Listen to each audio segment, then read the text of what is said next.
Jeudi 13 novembre 2008. Lors de mon adoration du matin, « Nul ne peut venir au Père que par moi. » Jean 14, 16. Jésus dit : « Et ainsi je demeure toujours avec vous jusqu'à la fin des temps, dans le sacrement de mon corps et de mon sang. Je me donne moi-même dans la très sainte Eucharistie, comme le pont vivant qui vous conduit en présence du Père. Ceci aussi est l'œuvre de tout prêtre qui m'appartient, s'étendre par-dessus le grand abîme qui sépare l'homme pécheur de la sainteté de mon Père. Ainsi, en chaque messe, il me remplace, il prend ma place et la représente comme médiateur et pont. De lui-même, le prêtre ne peut réaliser cette œuvre de médiation. C'est seulement parce qu'il porte en lui la marque indélébile de mon sacerdoce qu'il peut devenir le médiateur entre mon Père et ses enfants pécheurs. Il est habilité à le faire par l'Esprit Saint qui le marque pour cette œuvre sacerdotale primordiale au moment de l'ordination. Cette représentation de mon Père, de ses intérêts et de ses désirs, c'est la tâche de mes prêtres.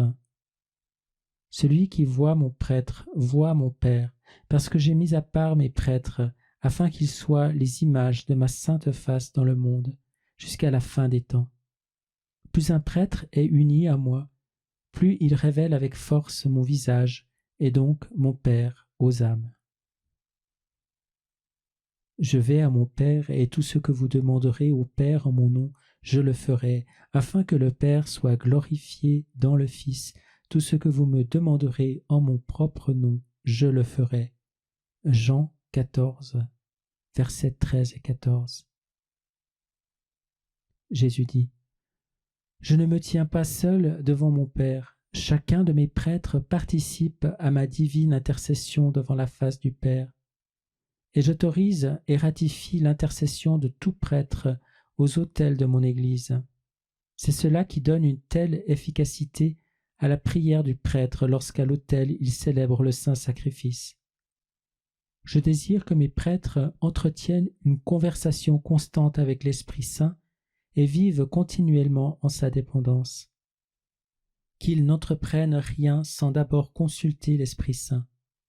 Une fois qu'ils ont invoqué l'Esprit Saint et discerné ce que je leur demande, qu'ils aillent de l'avant avec courage et détermination, libres de toute crainte et remplis de confiance dans la puissance de ma grâce, capables d'accomplir à travers leur faiblesse tout ce que je leur ai demandé.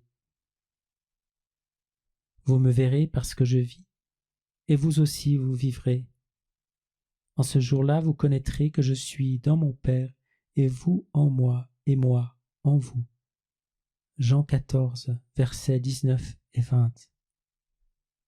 Je vis dans le sacrement de la très sainte Eucharistie, mais peu comprennent que ce sacrement est l'accomplissement de ma promesse faite à la veille de ma passion. Il suffit que vous leviez les yeux vers la sainte hostie pour me voir. Là, dans le très saint sacrement, je vis. Là, je suis présent pour vous et devant mon Père dans la gloire du sanctuaire des cieux.